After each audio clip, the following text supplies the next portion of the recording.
कि बोलिए तो सही, बिना मिश्री खाए मुंह मीठा हो जाएगा। कल मैंने बहुत कुछ बातें माताओं को बहनों को कही है और लास्ट में मैंने यह भी कहा था आपको कुछ भी बुरा नहीं लगना चाहिए, आप हमसे पराए नहीं हैं, आप हमारे हैं, त्रुटियां गलतियां हो जाती हैं, उसका एहसास होना चाहिए। कल बहुत बड़ी बात। और मैं तो यह कहना चाहूँगा जो 1.5 महीने से ये माइक पकड़कर रात के समय में जो मैं बोल रहा था, मैं अपने हृदय की बात बता रहा हूँ।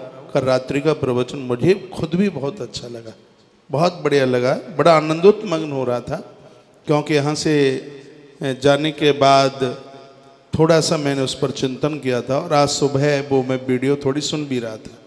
यहाँ तो मुझे नहीं पता लगता है कि मैं क्या क्या बोल करके चला गया हूँ।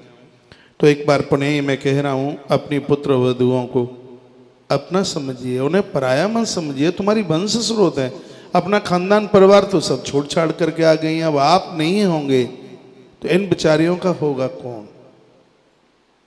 मेरी बात को आप बुरा न मानिए, ये नहीं है कि मैं तुम्हारी पक्ष में बोलूं तो आप खुश होते रहे, आप आनंद मग्न होते रहें।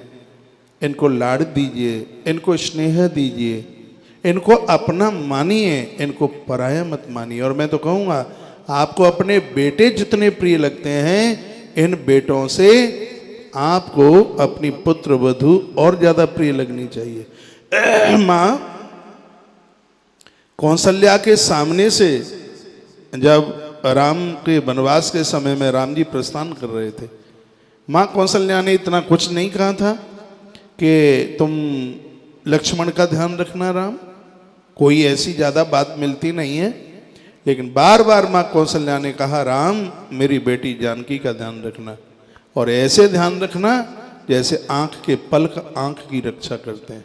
और जब वो जयंत ने माँ जानकी का अपराध किया तो प्रभु श्री राम जी ने आँख क्यों फोड़ डाली जयंत की? क्योंकि माता कौशल्या ने ये कहा था कि जानकी मेरी आँख की पुतली है, इसका ज़्यादा ध्यान रखना। तो भगवान ने सोचा कि मेरी माँ की आँख की पुतली का अपमान किया जयंत ने, तो आँख का अपमान आँख से ही लूँगा, इसलिए जयंत की आँख फोड़ दी। माता कौशल्या का जीवन आप देखें, वो भी एक सासू है, वो भी एक माँ है। क्यों हम राम कथा सुनते हैं? राम कथा तालियां बजाने के लिए है बस, वो हमारा सिस्टोमेटिक परिवार का अलाइनमेंट ठीक करेगी। जो जिंदगी की एक गाड़ी है उसका अलाइनमेंट ठीक हो, उसके लिए तो ये कथाएं, ये वार्ता हैं, ये सत्संग, ये सब ये उसी के लिए ही तो है, और काय के लिए? ये अपना सिस्टम ठीक करें, सिस्टम बिगड़ा हुआ है। और मैं आगे निवेदन कर रहा हूं,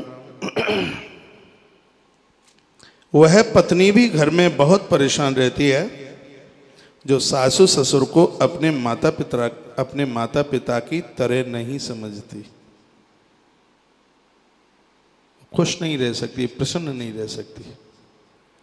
सासू ससुर का ध्यान रखने से तो बच्चों का उत्कर्ष होता है, उनकी उन्नति होती है। इन वृद्धों का ध्यान रखिए, तुम न रखोगे तो कौन रखेगा उनका ध्यान? उन्होंने तो अपना बेटा तुम्हारी झोली में डाल दिया है। और कितनी सुंदर बात कही है, एक पुत्र हर माता पिता के लिए उसके वृद्धावस्था के लिए लाठी की तरह होता है। और जो मेरी बहनें अपने वृद्ध सासू ससुर के ऊपर ध्यान नहीं रखती, तो इसका मतलब है कि उन्होंने वृद्ध की लाठी को छीन लिया है।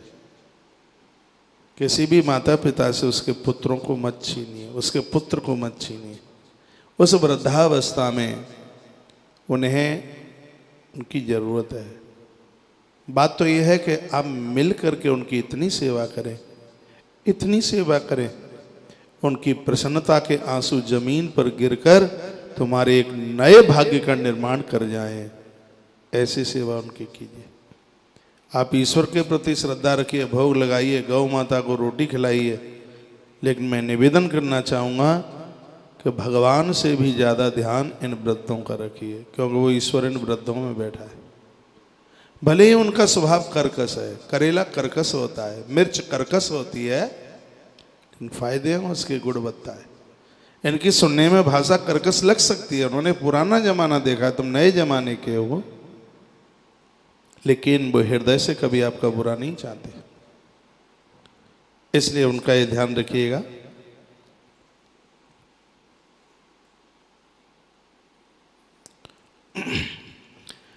कभी कभी सास ससुर और बहू के झगड़े में पति बीच में पिसता रहता है, कहता है कि आगे चलूं तो कुआं और पीछे चलूं तो खाई, और इन दोनों के बीच में मेरी आफतें आई। अब मैं क्या करूं? ये होता है, आगे चलूं तो कुआं और पीछे चलूं तो खाई, इन दोनों के बीच में मेरी आफत आई। कभी पति इन दोनों के बीच में बड़ा पिसता है। माता पिता का ध्यान रखता है उधर, तब पत्नी को संभालना बड़ा मुश्किल होता है, बहुत मुश्किल होता है। और जब वो पत्नी की तरफ खड़ा होता है तब माता पिता बहुत मोटे मोटे आंसुओं के साथ रोते हैं, कहते हैं अब हम बूढ़े हैं, हमारा कौन है, हमारे हाथ से तो हमारा बेटा भी चला गया। इसलिए मैं वृद्ध माता पिता और अपनी बहनों को बहुत आग्रह निवेदन के साथ आपको प्रणाम करके कहना चाहूँगा, आप दोनों जन घर में ऐसे रहें, जो घर का पायलट है, जो घर का ड्राइवर है, वो टेंशन में ना हो। क्योंकि ड्राइवर टेंशन में होता है तो गाड़ी कहीं न कहीं ठुक जाती है। ड्राइवर टेंशन में होता है तो गाड़ी ठीक से चल नहीं पाती। आपका बेटा या आपका पति इस घर का ड्राइवर है, जो कि पूरे परिवार की गाड़ी को खींच कर लेकर के जा रहा है। उसको सकून दे, हाँ, उसको प्रसन्नता दे। तो घर का एक ऐसा माहौल बनाइए। ये नहीं आप कह सकते कि दुनिया में सब गलतियां इन बहुओं की ही हैं, नहीं आप कह सकते। बहुत बहुएं हैं, बहुत बड़ी संख्या में, जो अपने सासू ससुर को अपने माता पिता से ज़्यादा मानती है।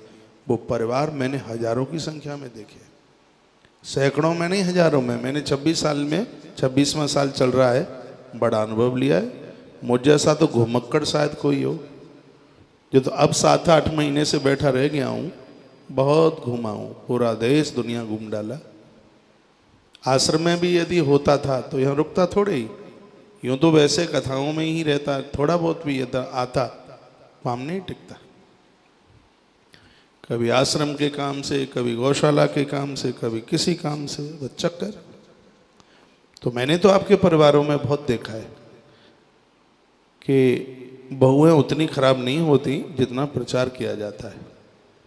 एक बात और निवेदन करना चाहूँगा, सासू ससुर यदि बहुओं के लिए गलीचे भी बिछाए तो बेचारों का नाम ही इतना बदनाम है, उनके लिए प्रशंसा के 2 शब्द ही नहीं मिलते।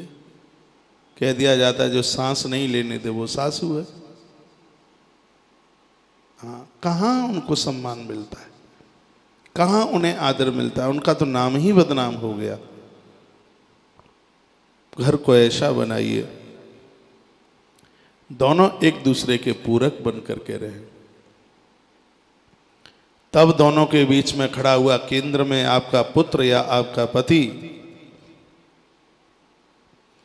उस परिवार में 4 चांद लगा देगा। उसको टेंशन मुक्त कर दीजिए।